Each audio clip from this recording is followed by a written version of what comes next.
Hello friends, வணக்கம். தங்கம் விலை வீழ்ச்சி, நகை கடன் நிறுத்தப்படுமா? ரிசர்வ் வங்கி முக்கிய அறிவிப்பு ஒன்று வெளியிட்டிருக்காங்க. அது என்னங்கிறத இந்த வீடியோவில் நம்ம பார்க்கலாம். அதற்கு முன்னாடி நம்ம சேனலை இதுவரைக்கும் சப்ஸ்கிரைப் பண்ணலன்னா சப்ஸ்கிரைப் பண்ணிக்கோங்க. அப்படியே பக்கத்தில் உள்ள பெல் பட்டனை மறக்காம ப்ரெஸ் பண்ணிக்கோங்க. சமீப காலத்தில் தங்கம் விலை எதிர்பாராத உயர்வுகள் மற்றும் குறைவுகளை சந்தித்து வருகிறது. இதனால் நகைக்கடன் வாங்கியவர்களில் பரபரப்பும் பதட்டமும் உருவாகியுள்ள நிலையில் இந்திய ரிசர்வ் வங்கி இதற்கான தெளிவை விளக்கியுள்ளது.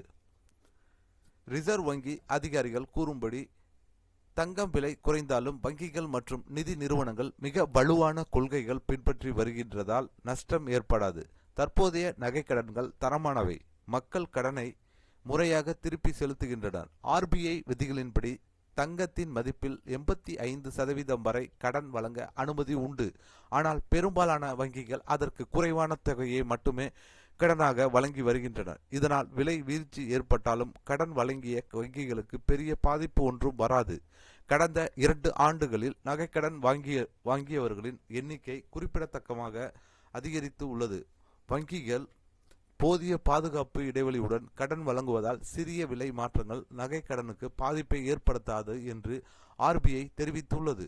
இதோடு ரிசர்வ் வங்கி சிறு நடுத்தர தொழில்கள் மற்றும் தனிநபர் கடன்களையும் ஆய்வு செய்துள்ளது. பொருளாதார தரநிலையை உறுதிப்படுத்தும் வகையில் அனைத்து கடன்களும் தரமான சொத்து மதிப்பை கொண்டுள்ளன. பொதுமக்கள் வட்டியையும் அசலையும் முறையாக செலுத்துவதால் நகைக்கடன் துறை தற்போது வலிமையாக உள்ளது.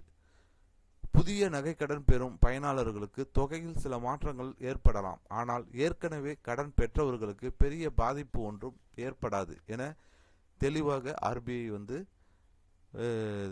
வழங்கி பதில் சொல்லியிருக்காங்க. அதனால நகைக்கடன் வச்சவங்க பயப்பட வேணாம். ஸோ இந்த தகவல் நகைக்கடன் வச்சவங்களுக்கு ரொம்ப ஒரு பயனுள்ள தகவலாக இருக்கும்னு நினைக்கிறேன். இந்த வீடியோ உங்களுக்கு பிடித்திருந்தால் லைக் பண்ணுங்க, ஷேர் பண்ணுங்க. மீண்டும் இது போன்று வேற ஒரு வீடியோவில் சந்திப்போம்.